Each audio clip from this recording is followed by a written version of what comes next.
He thought he could get away with it, strike a retired cop's service dog in broad daylight. But what this gang leader didn't realize was that the man sipping coffee at that sidewalk table was Steven Seagal. And what happened next left everyone watching absolutely stunned. A biker kicked Steven Seagal's dog. 5 seconds later, he was on the ground, begging for mercy. And the whole town saw it happen. He sat at his usual spot outside a small corner cafe in a quiet part of town, a place where he could finally enjoy peace after decades of chasing criminals, breaking bones, and walking through fire. Beside him, like clockwork, sat his German shepherd, Balthazar, calm and regal in his service harness, eyes scanning the street as if still on duty. Locals knew the duo well. Kids would wave. Shopkeepers nodded with quiet respect. No one dared bother him, not because they feared him, but because they knew who he was. A legend in the force. A man who'd seen too much, done too much, and now chose silence over speeches. Balthazar, loyal and disciplined, mirrored his energy, alert, stoic, and fiercely protective. It was a simple routine. Coffee, newspaper, quiet. Balthazar would lie by his boots, soaking in the early light, ears flicking with every nearby footstep. Steven had earned this calm, and he protected it with quiet dignity. But even in the most peaceful places, storms can brew. And that morning, as a faint rumble echoed down the road and the sound of motorcycle engines shattered the calm, Balthazar's ears perked. He stood, tail stiff, eyes locked on the horizon. Steven didn't flinch. He simply took another slow sip of coffee. He'd felt it too. Something bad was coming. The roar grew louder, metal thunder echoing off storefronts as the motorcycle gang rolled into town like a storm without warning. 8 riders, leather-clad and dripping with arrogance, slowed to a halt right in front of the cafe. Engines idled aggressively. The center of them all was Trigger, the Iron Hound's leader. Built like a grizzly, with a jawline sharp as his ego, he stepped off his bike with a heavy boot and a smirk that screamed trouble. He took a slow look around the square, as if sizing it up for conquest. Then he spotted Steven. "Hey, old man," Trigger called out, pulling off his shades. "Nice day for dog sitting, huh?" Steven didn't respond. He didn't even blink. He simply turned a page in his newspaper. But Balthazar was already upright, eyes narrowed, tail rigid. He could smell it. Violence, arrogance, danger. And he didn't like it. Trigger noticed the dog's reaction and chuckled. "What's this? You let your mutt do the talking now." He stepped closer, boots scraping against the stone. His gang hung back, laughing under their breath. Balthazar growled.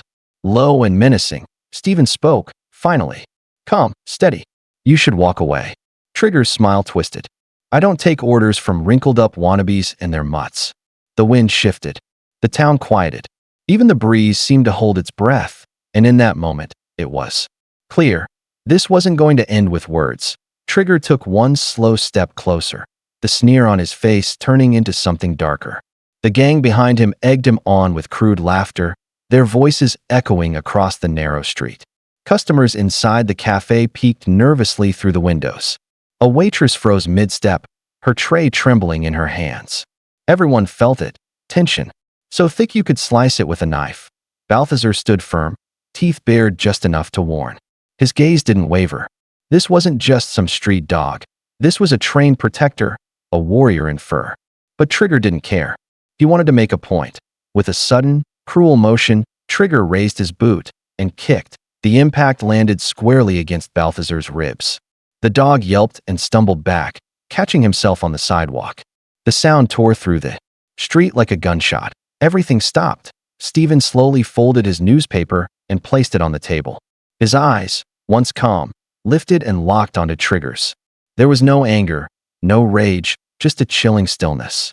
The kind of stillness that comes right before a storm tears everything apart.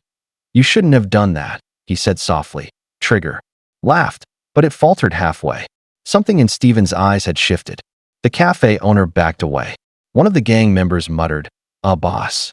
Steven stood, smooth, controlled, like a predator rising from a crouch. Balthazar, though, still hurting, was back on his feet. Growling now, the peaceful morning was gone, and Trigger had just lit the fuse. The street was dead silent for half a second, just long enough for Trigger to realize he'd made a mistake. A big one. Steven took a single step forward. His hand didn't reach for a weapon. He didn't shout. He didn't even raise his voice. What came next happened so fast. It was like watching a storm hit without warning. In one fluid motion, Steven drove his palm into Trigger's chest, sending him stumbling backward into a table. Before the gang could react, Steven swept his leg and dropped another rider to the pavement. The man gasped for breath, stunned by how quickly the tide had turned. Two more bikers lunged toward him, but Balthazar was already airborne. With a guttural bark, the German shepherd launched into action, slamming into one of the men mid-step. Teeth sank into leather, and a scream rang out as the gang member fell hard to the ground, his weapon skittering across the street. Steven didn't miss a beat. He twisted, dodged a punch, and delivered a precise elbow to another man's jaw. One by one, they fell, humiliated, disarmed, outmatched. The townspeople watched in awe, recording on their phones, too stunned to speak. Police sirens wailed in the distance. But by the time officers arrived, it was already over. Steven stood in the center of the chaos, completely calm. Balthazar, blood on his vest but unharmed, sat at his side, tongue out, chest heaving. Trigger groaned from the ground, clutching his side, and Steven looked down and said, "I warned you." The aftermath was swift and brutal in its clarity. When officers surrounded the scene, they didn't point their weapons at Steven. They didn't cuff him. They already knew who he was. What they did do was arrest every member of the Iron Hounds, including Trigger, who sat slumped against a bench, his pride more broken than his ribs. Background checks revealed a pile of outstanding warrants: weapons trafficking, assault, drug charges. The gang's arrival in town wasn't random. It was a planned takeover. What they hadn't planned for was running into a retired lawman who didn't fear noise, or men with too much leather and not enough brains. Trigger was charged with animal cruelty, assault, and intent to incite violence. Witness testimonies, cafe security footage, and viral cell phone videos made the case airtight. As for Balthazar, he was taken to the vet immediately. Bruised? Yes, but no fractures. Just a warrior's wear and tear. The vet said he was lucky. Steven replied, luck had nothing to do with it. And then he disappeared into the crowd, Balthazar trotting beside him, just like they'd come. Quiet. Unshaken. Unfinished. Steven, of course, said nothing. He resumed his morning routine. Same cafe, same yellow coffee cup, same seat under the awning. Balthazar, healed and sharper than ever, laid beside him, ears perked, head high.